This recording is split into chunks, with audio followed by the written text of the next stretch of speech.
ও মাধবপুরের মুমিন, ওই আমেরিকার দিকে তাকাইয়া দেখ, এলাকায় আগুন আর আগুন আর আগুন।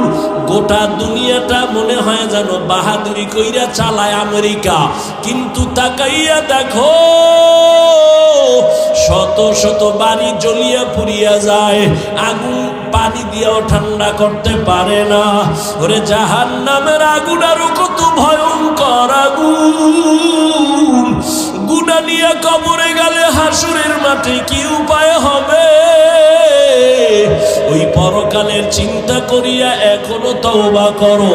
জাহান্নামের আগুন।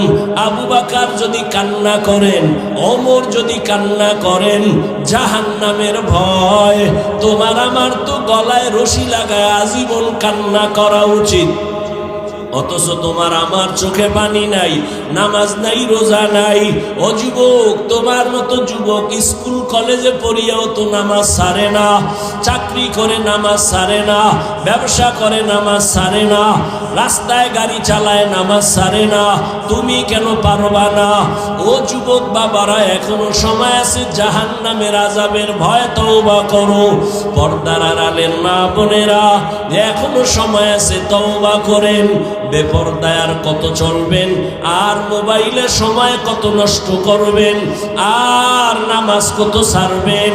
আপনার মতো মা পর্দাওয়ালা নামাজির অভাব নাই, আপনি কেন পারবেন না? আবু বকরের মতো বান্দা যদি হাসরের মাঠের ভয়ে কান্না করে, আপনার আমার তো অনেক কাঁদা উচিত। কারণ নামাজ নাই, রোজা নাই, কোনো আমল নাই। কিয়ামতের ময়দানে যদি গুনাহ নিয়ে হাজির হইয়া যায়, জাহান্নামের হ্যান্ডকাপ হাতে যখন লাগবে, গুনাহগার কান্না করে করে চোখ থেকে রক্ত বের হওয়া শুরু করবে। ওই জাহান্নামের আগুন সহ্য করা যাবে না রে যুবক। এখনো সময় আছে, তওবা করো। মনে মনে আমার আল্লাহকে ডাকো আর বলো, হে মালিক, জীবনে কম নামাজ ছাড়ি নাই, আর ছাড়ব না। জীবনে তো কম দাড়ি কাটি নাই, আর কাটবো না। ও আল্লাহ, তুমি মাফ করে দাও।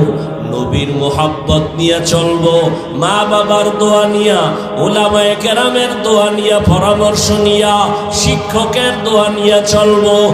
এখনো সময় আছে, তওবা করো। এই মাঠে কত আল্লাহর বান্দা বসা, ফজর নাই, জোহর নাই, আসর নাই, মাগরিব নাই, এশাও নাই। মোনাজাতের পরে আবার বাসায় গিয়া মোবাইলে সারা রাত গুনাহ করো।